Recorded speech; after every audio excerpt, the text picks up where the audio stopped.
Bueno, antes que nada hay que puntualizar los aprendizajes esperados por grado. En Historia del Mundo secundaria primer grado consta de 3 ejes, los cuales son formación de los estados nacionales, cambios sociales e instituciones contemporáneas y construcción de conocimiento histórico. Los temas que vamos a abordar, bueno, está compuesto por 15 temas, de los cuales vamos a abordar principalmente 5, el cual es pasado presente, panorama del periodo, la independencia de las 13 colonias norteamericanas, revoluciones, burguesías y capitalismo, e industrialización y la competencia mundial, de los cuales nos van a desarrollar aprendizajes esperados que pretendemos lograr con los contenidos a los alumnos. Bueno, ahorita les voy a explicar el bloque 2, imperialismo y conflictos internacionales de mediados del siglo XIX y a mediados del siglo XX. Comenzando con el primer contenido, que es Segunda Revolución Industrial, el cual nos comprende 5 subtemas. Nuevas fuentes de energía, electricidad y petróleo, innovaciones tecnológicas, desarrollo industrial, nuevas formas de producción y organización laboral, y producción en crecimiento, y migraciones, causas y consecuencias. El material de apoyo que tenemos es el libro. En podemos ver las nuevas fuentes de energía y electricidad, y como vimos en secuencias anteriores, la primera fase de la industrialización se inició en Inglaterra y destacó principalmente en el ámbito textil. A partir de 1850, la industrialización entró en una fase de desarrollo, de crecimiento tanto social como económico en muchas ciudades europeas. En esto utilizaron nuevas fuentes de energía como la electricidad y el petróleo. Posterior a ese, las innovaciones tecnológicas y el desarrollo industrial, que fue en el año de 1856. Un aporte muy interesante fue el del inventor inglés Henry Bessemer, el cual patentó una manera de producir acero, que era una mezcla de hierro y carbono, y lo cual resultó exitosa para la industria ferroviaria, ya que anteriormente los raíles, lo que conocemos actualmente como carriles de las vías férreas, era forjado en hornos y el material era hierro. Gracias a esta combinación de mezcla hierro y carbono y la creación del acero, se pudo implementar y extender la red ferroviaria, y favoreció mucho a la industria naviera y a la construcción, ya que los barcos eran más grandes y ligeros, así como edificios de grandes dimensiones y mayor resistencia. Un aporte muy importante fue la industria química y la investigación científica, ya que el descubrimiento de la pasteurización en 1864 por el químico y bacteriólogo francés Louis Pasteur fue algo que fue muy significante, ya que con este descubrimiento de la pasteurización se pudieron evitar enfermedades gastrointestinales y incluso podía prevenirse la muerte de las personas de esta época. De igual forma, en el siglo XIX se comenzó a explorar una nueva fuente de energía, la cual era el petróleo, y el cual sustituyó al carbón. El descubrimiento de sus derivados como la gasolina dio paso a la creación del motor de combustible y del desarrollo de los automóviles. Las nuevas formas de producción de organización laboral fue algo también que marcó mucho esta época, que ya mediante la medida que se incrementaba el número de máquinas, la fabricación de los productos se conseguía en menor tiempo, y para acelerar la producción se implementó una nueva división de cargo de pequeñas unidades operativas a obreros. Estos obreros eran trabajadores asalariados, ya fueran hombres, mujeres y niños. A este tipo de trabajo se le denominó cadena de ensamblaje. Algo que sí tuvo mucha repercusión fue los productos hechos manualmente. decayeron y ya solo se comercializaban localmente. Y también algo en el que repercutía esto era en las largas jornadas y las malas condiciones de higiene y los bajos salarios a los que estaban sujetos los obreros. Ellos no tenían leyes que los protegieran. Debido a esto, se comenzaron a reunir y formar sindicatos para exigir mejores condiciones de trabajo y la reducción de jornadas laborales. Otro tema que nos podemos encontrar igual ahí fue la población en crecimiento. Fue uno de los efectos de la industrialización, ya que el crecimiento de la población en las ciudades a principios del siglo XVIII y del XIX, la población crecía a un ritmo muy, muy acelerado. Esto también tuvo algunas repercusiones como las causas del crecimiento de la población asalariada y por lo tanto la mayor producción de alimentos, gracias que la agricultura fortaleció con las innovaciones de maquinaria, la industria química que introdujo fertilizantes, incluso la mejora del cuidado de los sembradíos y por consecuente los avances de la medicina. De igual forma, las migraciones y las causas y consecuencias que tuvieron fue un aumento en las fábricas. La población rural emigró hacia ciudades donde se requería esta mano de obra. También algo que propició esta expansión de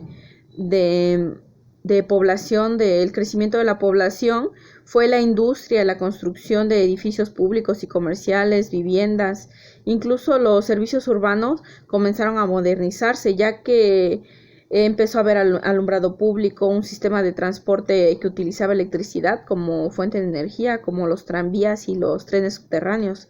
Incluso la introducción de drenajes y las modernizaciones que mejoró las condiciones de salubridad fue algo que fue muy marcado para esta época. De ahí nos pasamos al siguiente tema, que sería desarrollo del imperialismo. En este contenido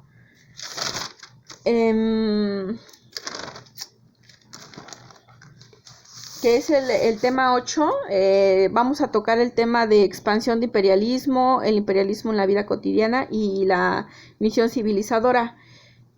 Pero antes que nada tenemos que saber qué es el imperialismo, el cual se basa en un dominio político, económico, cultural y militar, pero es de un estado sobre otro. Básicamente esto es la conquista sistemática de la mayor cantidad de territorios posibles. En vamos a encontrarnos tres ámbitos, los cuales fueron el origen del imperialismo. Encontramos el económico, el político y los sociales culturales. En el económico, la búsqueda de mercados para las naciones industrializadas, búsqueda de nuevas fuentes de materias primas. En los políticos encontramos las rivalidades entre las potencias europeas. Tenemos que recordar que todo esto va a estar alrededor de las comunidades europeas, que en ese entonces eran las potencias. Las necesidades de reforzar posiciones y prestigio es algo que no se podía perder. Entonces fue un punto clave para esto. Y las sociales y culturales, donde se fue expandiendo todo imperialismo mediante misioneros religiosos, los exploradores y los primeros colonizadores. En la expansión del imperialismo igual hubo algo que marcó muchísimo. En la repartición de África causó mucha controversia, ya que el imperio alemán, el imperio austrohúngaro, Bélgica y Italia se confrontaron contra Francia y Reino Unido por esta repartición. Fue hasta el año de 1884 y 1885 en una conferencia denominada la Conferencia de Berlín, convocada por el canciller alemán Otto von Bismarck. Fue donde definieron las fronteras y las reglas para la colonización de los ciertos territorios. En las etapas del imperialismo se dividen en tres partes. Posterior a la guerra del opio, que fue en 1839 y 1842, la expansión del imperialismo en 1880, que fue en la repartición de África, y las consecuencias fue la guerra china-japonesa y las potencias por esta lucha de conseguir algunos puertos. En el imperialismo europeo, básicamente se comercializaba por caravanas. Fue hasta que se abrieron rutas marítimas en el lejano oriente donde se establecieron estas alianzas con Europa, China y Japón.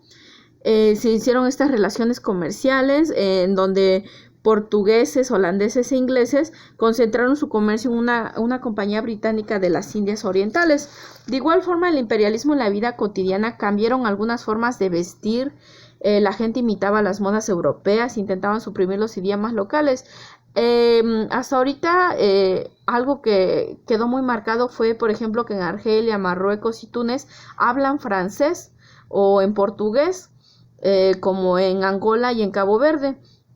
Algo muy importante que fue que logró esta combinación de culturas, de lenguas, fue las misiones civilizadoras, ya que estas ideas de progreso y sentimientos nacionalistas era una forma de herencia de ideas liberales, imperios representantes de prestigio y político-social.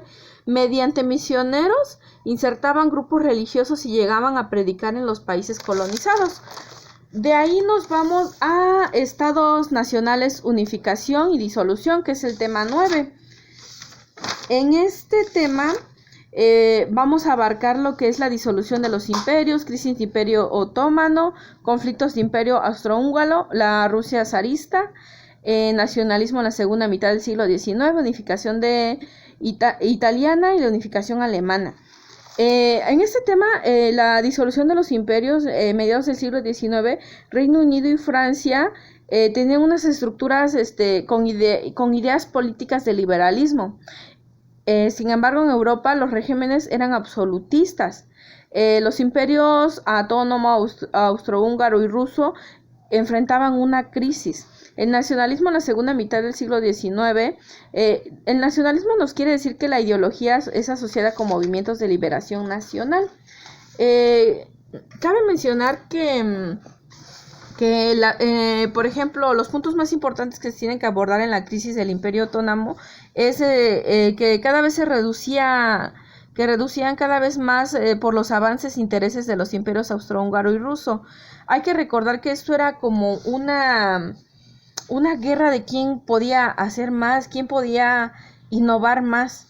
En Rumania y en Bulgaria lograron su independencia con apoyo de los rusos. En Bosnia y Herzegovina pasaron a formar parte del Imperio Austrohúngaro. Se hacían estas alianzas. Serbia aprendió a intensa lucha para lograr su autonomía. Y ahí había algo que denominaron en este periodo a muchos al Imperio Otomano lo denominaron el hombre enfermo de Europa, ya que se mantuvo esa presencia de este imperio fue hasta el inicio de la Primera Guerra Mundial. Los conflictos del Imperio Austrohúngaro, en 1867 se formó Australia y Hungría como unión de pueblos germanos, los cuales eran conformados por checos, eslovacos, polacos, serbios y entre otros, y húngaros como los migrantes, a los cuales se les denominó monarquía dual, pues el emperador de Australia era al mismo tiempo el rey de Hungría, y tenían que atender cuestiones como desde el exterior, como arrebato de imperio otomano casi de todas sus posesiones en Europa, y en el interno debían enfrentar los movimientos nacionalistas que pugnaban por la independencia de los pueblos eslavos y la creación de las naciones autónomas. En la Rusia zarista, por su parte, era gobernada por un zar, que era algo equivalente al emperador, quien concentraba en sus manos todo el poder político. En ese entonces atravesaban por conflictos debido a la injusticia social, y los imperios multinacionales de Europa Oriental se caracterizaron por su rezago industrial. A mitad del siglo XIX se llevaron a cabo intentos de modernización y con la introducción de los adelantos científicos y tecnológicos principalmente en la austriaca y en el territorio ruso. En los tres imperios se construyó un sistema de vías férreas, pero su economía continuó siendo principalmente agraria y los campesinos eran expulsados por los grandes terratenientes. De ahí toca el tema de nacionalismo en la segunda mitad del siglo XIX. Durante las primeras décadas de este siglo, el nacionalismo fue una ideología asociada a movimientos liberales. Algo que marcó muchísimo fue que se tuvo auge el romanticismo, el cual era basado en una exaltación de sentimientos como reacción contra la razón prohibida de la Ilustración. Esto se le adjudicaba a los jóvenes. El romanticismo exaltó el sentimiento y la emoción. Se expresó mediante la música, la poesía, la novela, y además era nutrido de nacionalismo totalmente, con una pasión emotiva y rebeldía, llegando hasta en la actualidad ser reflejado. En la unificación italiana, la península itálica estaba dividida en estados, cada uno de los cuales tenía un gobierno propio. En 1850 y 1870 los estados lograron unificarse y acabar la presencia austriaca en la península. Un personaje que sobresalió en esta época fue Giuseppe Garibaldi, quien fue fiel seguidor de Mazzini y se convirtió en un héroe nacional por su participación en la lucha armada para la gran unificación de los estados italianos. La cual posteriormente Italia fue declarada monarquía constitucional. De ahí la unificación alemana. Los estados germánicos del norte, encabezados por Prusia, buscaron crear un mercado nacional, los países industrializados europeos y la creación del Estado alemán. Al unirse a los individuos que compartían la lengua, cultura y tradiciones germanas, los germanos estaban divididos, pues algunos apoyaban a Prusia, pero lograron imponerse mediante una hábil política exterior dirigida por Otto von Bismarck, el cual el acontecimiento que marcó de manera definitiva la unificación alemana fue la guerra franco-prusiana en el año de 1870 y 1871.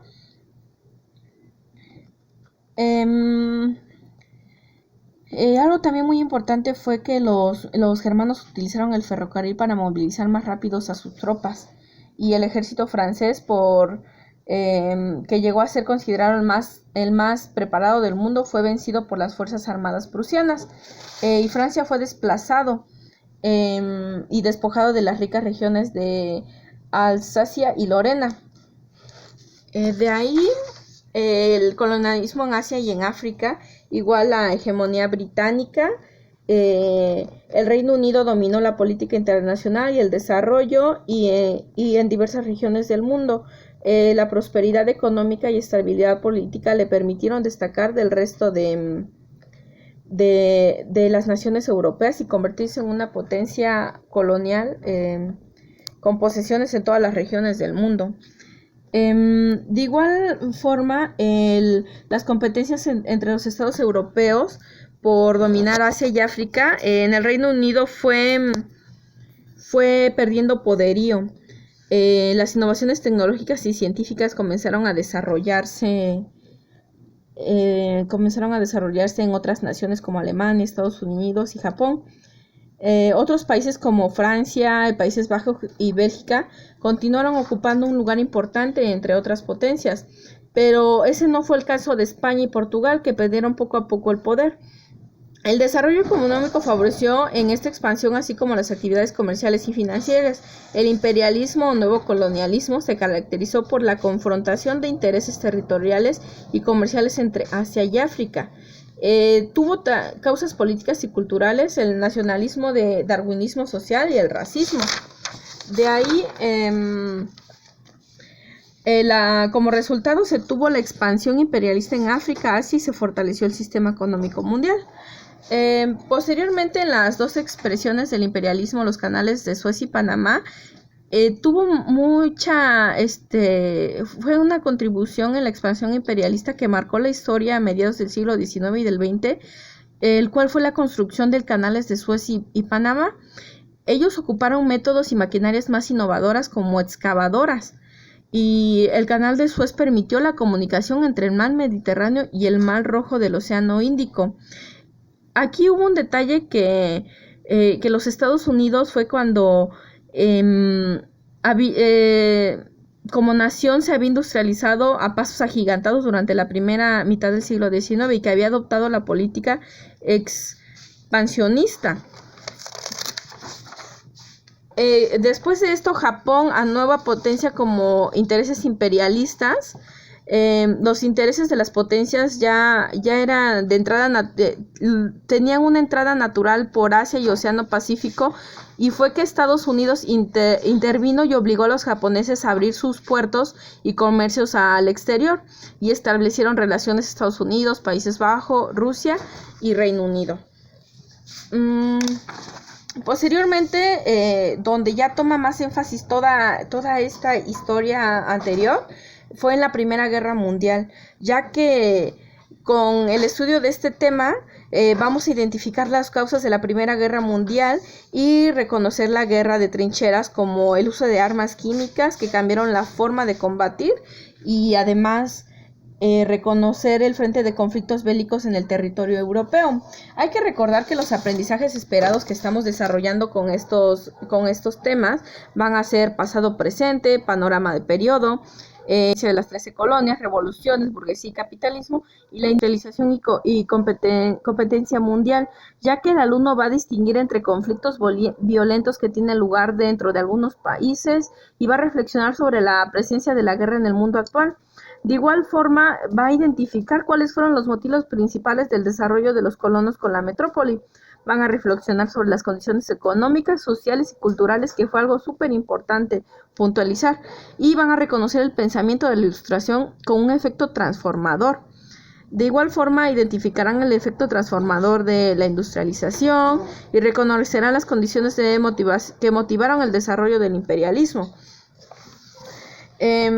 Para el inicio de la Primera Guerra Mundial, o también conocida como la Guerra de Guerras, en este periodo muchas potencias extendieron sus dominios en África, Asia y América Latina, lo cual fortalecieron sus ejércitos y establecieron alianzas para mejorar sus colonias y posiciones comerciales estratégicas a salvo. Se requería a un pretexto para detonar este conflicto, el cual fue el asesinato de El Sarajevo del archiduque Francisco Fernando, heredero del trono austrohúngaro, el cual fue asesinado. Eso fue el detonante o la excusa perfecta para empezar la guerra. Posterior a eso, el otro bando, el primer bando eran los imperios centrales, el cual era Austria, Hungría y Alemania, y el otro bando era el triple entente o aliados compuesto por Reino Unido, Francia y Rusia, quienes veían a Alemania como un rival, el cual debían de frenar a sus aspiraciones expansionistas. Italia, Japón y Estados Unidos se integraron en años posteriores. Las hostilidades que se pudieron encontrar en esto fue en la batalla de Marne. En aquella batalla intervinieron casi 2 millones de hombres. Fue la primera contienda masiva, y en el frente occidental el conflicto entró en la fase de guerra de trincheras, que duró casi 3 años hasta 1917. En la guerra de trincheras murieron cientos de miles de combatientes durante más de 3 años. Estos soldados simplemente estaban esperando que hubiera algún ataque para entrar en acción, pero hubieron factores que también favorecieron al deceso de estas personas, que fue la mala alimentación, las enfermedades, los piojos y las condiciones de insalubridad diezmaban a las tropas. Aproximadamente al final de la guerra habían fallecido alrededor de 10 millones de personas. Y algo que fue muy importante fueron las armas químicas. Los franceses fueron los primeros en utilizar gases lacrimógenos como armas, pero los alemanes lanzaron el primer ataque con gases tóxicos contra soldados franceses y canadienses en el frente occidental, el cual fue el uso de gas mostaza, que no simplemente esparcía a las personas, era